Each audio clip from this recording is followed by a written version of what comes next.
Yeah, so that's me holding a pepper.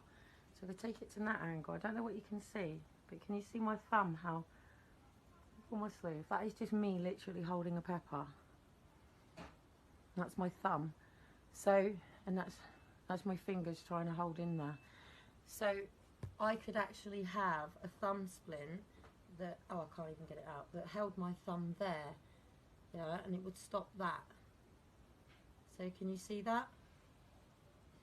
Hang on, this is really important that this has happened, because this is what I'm trying to explain to people and they don't get it, okay?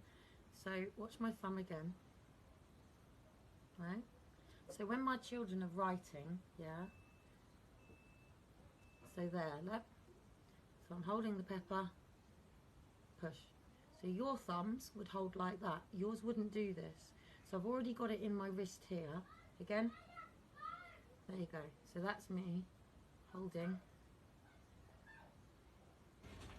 the pepper. Yeah, so in order to cut that pepper, I'll do it with you. I haven't got my spacker knife, okay? I can't find it. I've got a spastic knife. So can you see my wrist now trying to hold that pepper? Yeah, that's just me trying to hold a pepper. And this is where you see how much of a spastic I am. Okay, now when I'm holding a steering wheel, I'm actually the same. When I hold a steering wheel, I hold a steering wheel like this. Yeah, so when I'm driving, I have my hand backwards and I move like this. Sometimes I feel like one of them, what is it, what is them, praying mantis, them flies when they're coming out of a cocoon.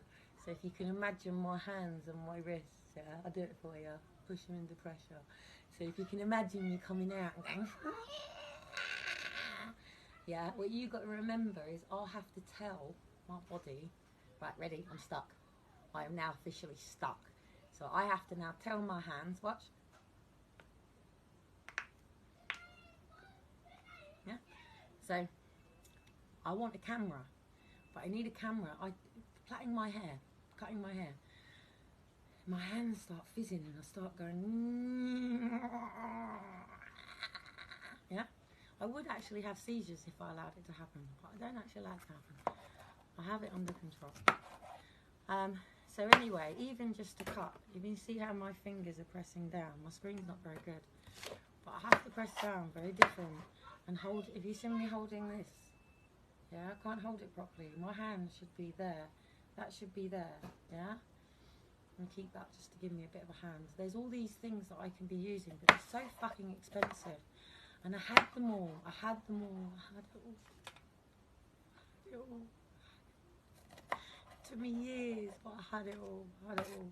And then them bastards, when they took my kids, yeah, they even got my car seats. My car seats were for free from Britax, right?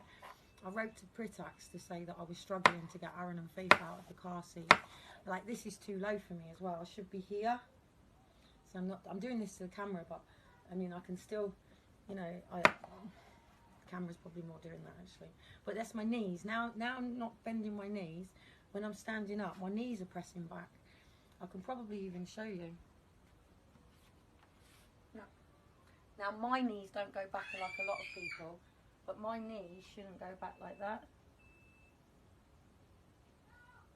Yeah, so my leg shouldn't bow in the way that it does. This is all hypermobility, EDS spectrum, whatever you want to call it. Asperger's doesn't exist anymore now, so if you're diagnosed with Asperger's, you don't have Asperger's now, you're autistic. It's all to do with funding, it's all to do with money. I want to go and see somebody and find out exactly what I'm dealing with.